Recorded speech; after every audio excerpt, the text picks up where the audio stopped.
You know that feeling when you walk into a room and immediately know you don't belong? That's exactly how I felt every single time I stepped foot in my sister-in-law's house. And trust me, after 7 years of family gatherings, that feeling had worn grooves in my soul deeper than tire tracks in mud. My name's Sophie, and I'm 30 years old. I work with my hands, rough, calloused hands that know the difference between a live wire and a dead one. Hands that have pulled cable through walls so tight I've had to exhale just to squeeze through. I'm an electrician. A damn good one, actually, though you'd never know it from the way Amanda introduced me at parties. Last December, she threw one of her elaborate dinner parties. You know the kind, the ones where every fork has a purpose and the napkins cost more than most people's grocery bills. It was supposed to celebrate Richard's promotion to regional director of some big-shot commercial real estate firm. When Daniel, my husband, mentioned it while we were doing dishes one evening, something in his voice told me this wasn't really an invitation. It was more like a summons. Amanda had married into money, and Lord, had she made herself comfortable there. She lived in one of those pristine colonial houses where every blade of grass looked like it had been individually groomed. Her white SUV probably cost more than my entire truck and tool collection combined. She was the type of woman who color-coded her vacation itineraries and hosted charity brunches for causes she'd discovered that morning on Instagram. Now, I want you to understand, Amanda wasn't cruel exactly. She was too smart for that, too calculated. Instead, she had this gift for asking questions that sounded innocent but felt like tiny paper cuts. "So you actually crawl around in attics?" she'd ask at Thanksgiving, her voice dripping with the kind of fascination you'd reserve for watching someone eat bugs on a reality show. "And you? Enjoy that?" Or my personal favorite, "This is Daniel's wife, Sophie. She does electrical work." Always said with this little pause before electrical work, like she was announcing I collected garbage for a living. Daniel saw it every time. I could watch his jaw tighten, see him start to open his mouth to defend me. But I'd always touch his arm, just a gentle pressure, and he'd stop. It wasn't worth the family drama. Some battles aren't meant to be fought at dinner tables covered in good china. So when December rolled around, I pulled out my one nice dress, navy blue, simple, nothing fancy, polished my only pair of dress shoes, and prepared myself for another evening of being the family charity case. The house looked like something out of a magazine that night. White lights draped every surface, garland wound around columns like expensive jewelry. Inside, the dining room had been transformed into something you'd see in Southern living, crystal glasses catching candlelight, cloth napkins folded into perfect triangles, a centerpiece that probably took hours to arrange. There were about 18 people already there when we arrived, and the sound hit you immediately. That particular hum of conversation that happens when people are performing their happiness at just the right volume. I recognized some faces from previous gatherings, Richard's colleagues, a few of Amanda's book club friends, some of Daniel's relatives, but scattered among them were strangers, important-looking strangers, the kind of people you invite when you want to make a statement about who you are. I found my way to a seat near an older couple I'd met before, and we fell into easy conversation about safe topics. The weather, holiday traffic, their retirement plans. Normal people talking about normal things. It was comfortable, the kind of interaction I was good at when I wasn't being introduced as the family's working-class curiosity. Dinner started right on schedule. Richard gave a short speech about gratitude and new opportunities. Everyone raised their glasses, and the evening settled into its rhythm. Plates passed, wine flowed, conversations overlapped in that gentle chaos of people trying to seem relaxed, while secretly monitoring every word. I was doing fine, eating my salad, nodding along to a story about someone's ski trip, basically existing quietly in the background the way I'd learned to do. Then Amanda stood up. She tapped her knife against her wine glass, and that small sound cut through every conversation like a blade. The room turned toward her, the way sunflowers turn toward light. She had this gift. I'll give her that. This ability to command attention without even trying. "I want everyone to get to know each other properly tonight," she announced, with her perfect hostess smile. "We have such wonderful people here, and I think it's important we all feel connected." She started going around the table, pointing to each person like she was conducting an orchestra.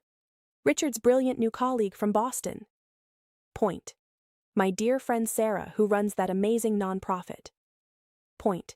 Our neighbor who just spent a year in Prague. Point. When she got to me, that smile never wavered, but something behind her eyes shifted, like a cloud passing over the sun. And this, she said, her voice carrying that same warm tone she'd used for everyone else, is my brother's wife Sophie. The pause that followed felt like standing on train tracks and hearing the whistle in the distance. She fixes wires for a living, an electrician. A little laugh escaped her, just a breath of sound, but it was enough.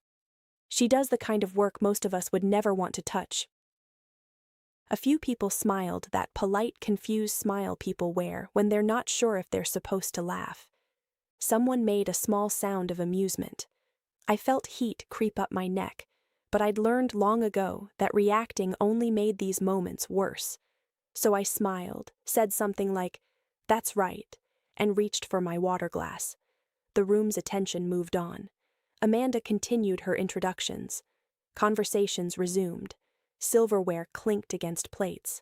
I took a slow breath and told myself the worst was over. But then I noticed something.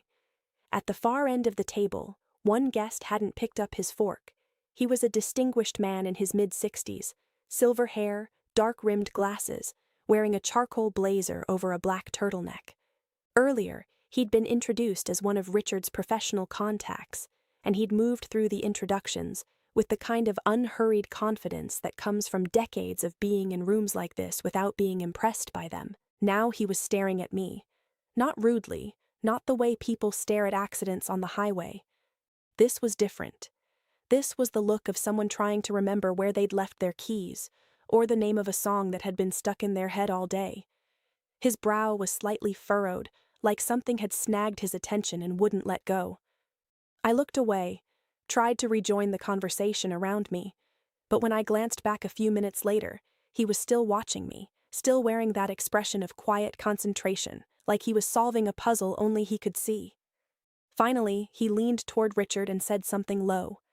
Richard shook his head and responded, but I could see the man's attention kept drifting back to me. Something was working in his mind, something he couldn't quite place. Then, clear enough for me to hear across the table, he interrupted Richard mid-sentence. "I'm sorry, what did you say her name was again?" He was looking right at me now, and his voice carried a tone I couldn't quite identify. Not curiosity exactly, more like recognition that hadn't quite finished arriving. "Sophie," Richard answered, glancing in my direction. The man repeated my name slowly, like he was testing how it sounded. "Sophie." And that's when I knew, whatever was about to happen, it was going to change everything. Amanda glanced over from whatever conversation she'd been dominating about their upcoming trip to Portugal. "Oh, don't worry about Sophie," she said with that practiced laugh of hers. "She keeps to herself mostly, very dedicated to her work." The way she said work made it sound like she was being generous with the term. But the silver-haired man didn't respond to Amanda. He kept his eyes on me, and I could practically see the wheels turning in his head. For a moment, I thought he might say something directly to me, but instead, he picked up his fork and looked down at his plate, still clearly wrestling with whatever memory was trying to surface. The main course arrived, some elaborate dish Amanda had probably spent hours planning, and conversations resumed around the table. She launched into a detailed description of some gallery openings she'd attended, and the room settled back into its rhythm of polite dinner party chatter. But I couldn't shake the feeling that something was building. Every few minutes, I'd catch the man glancing in my direction with that same searching expression. It was starting to make me nervous, though I couldn't say exactly why. There was nothing threatening about it. If anything, he looked respectful, like he was trying to solve a puzzle he genuinely wanted to understand. About 40 minutes into the main course, Richard got up to refresh everyone's wine. That's when the man finally made his move. He leaned back slightly in his chair, and this time when he looked at me, he spoke directly. "Forgive me for staring," he said, his voice calm and measured. "I'm trying to place something. Have you worked on any commercial projects in the city recently?" The question caught me off guard. "In the last few years, yes," I answered carefully. "Quite a few, actually. I've been licensed for 6 years now. I work mostly on commercial and light industrial projects, though I take residential calls sometimes. He nodded slowly, and I could see something clicking into place behind his eyes. Did you ever work on anything in the Riverside district? I thought for a moment. Riverside was one of those older, established neighborhoods where the houses had character and the electrical systems were usually a nightmare. I've had a few jobs out there. A restaurant remodel, a small office building, and… I paused, remembering. A private residence a couple of years ago.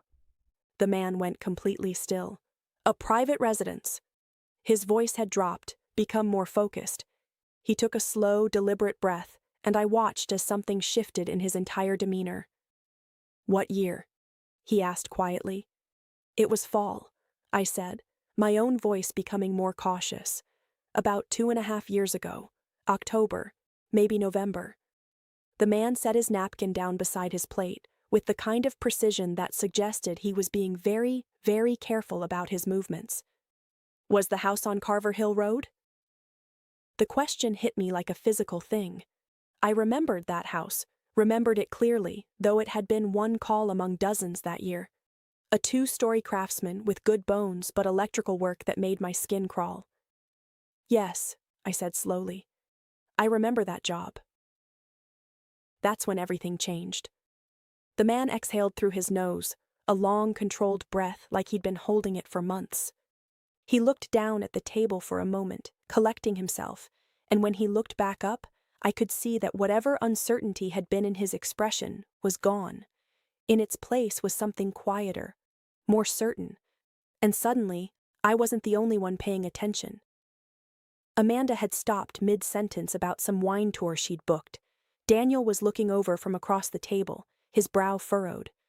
Richard paused with the wine bottle in his hand. The couple next to me had turned to listen. The room didn't go quiet all at once. It happened gradually, like someone slowly turning down the volume on 20 different conversations, until the only sound left was the soft clink of someone setting down a glass very, very carefully. The man looked up, and when he spoke, his voice carried in that sudden silence. 2.5 years ago, he began, I hired an electrical contractor for what was supposed to be a routine panel upgrade at my mother's house. She'd been having issues, flickering lights, a few outlets that had stopped working, nothing major, or so we thought. He paused, and in that pause, you could have heard a pin drop. The contractor came out, did the upgrade, filed the permit, collected his check, and said everything was finished. My mother moved back in, and we all thought the problems were solved. I felt something cold settle in my stomach, because I was starting to remember exactly why that house had stuck with me. About 3 weeks later, the man continued, his voice steady but carrying an undertone I couldn't quite identify, I hired someone to come out for a second opinion. A few things still seemed off, and my mother mentioned smelling something, electrical, in one of the upstairs hallways. He looked directly at me. That someone was Sophie. The silence that followed was so complete, it felt like the room was holding its breath. And in that moment, I knew exactly where this was going, and exactly why this man had been staring at me all evening. Because some jobs stick with you. Some jobs change everything. And some jobs you never forget, no matter how much time passes, no matter how many other calls you've answered since. The house on Carver Hill Road had been one of those jobs.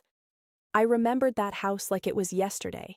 A sweet craftsman with crown molding and hardwood floors that creaked in all the right places. The kind of home that felt lived in, loved.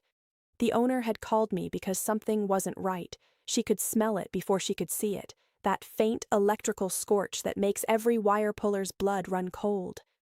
I remember, I said quietly, my voice barely carrying across the now silent table. The man nodded.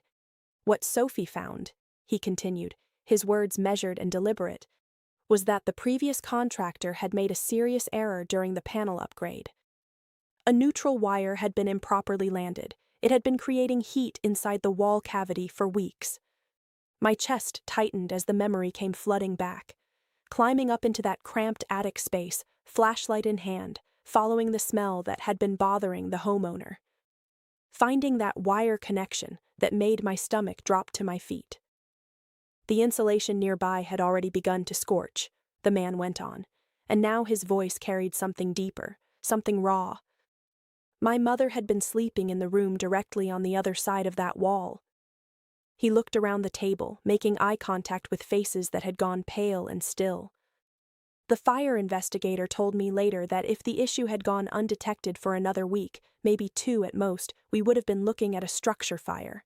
At night, while my mother was sleeping. The silence was so thick you could have cut it with a knife.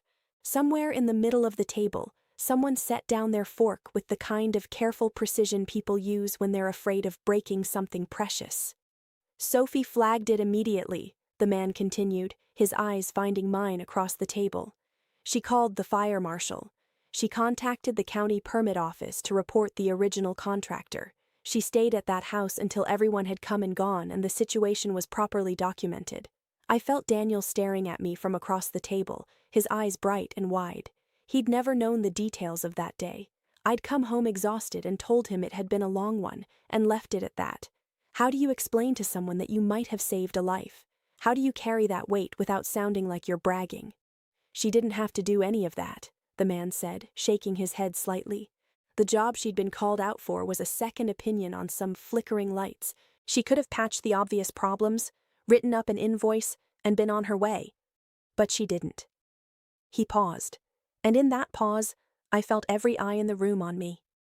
The weight of their attention was almost unbearable. My mother is 81 years old, he said, his voice dropping to barely above a whisper. She's lived in that house for 40 years. She raised 3 children there. She's the person I love most in this world. The simple honesty of those words hit harder than any dramatic speech could have. Because of what Sophie did that afternoon, she's still in that house. She's still alive. The silence stretched so long I thought maybe time had stopped. Then Richard cleared his throat softly and said, "I had no idea." The man nodded and turned to look at Amanda. When he spoke, his voice was quiet but clear as bell.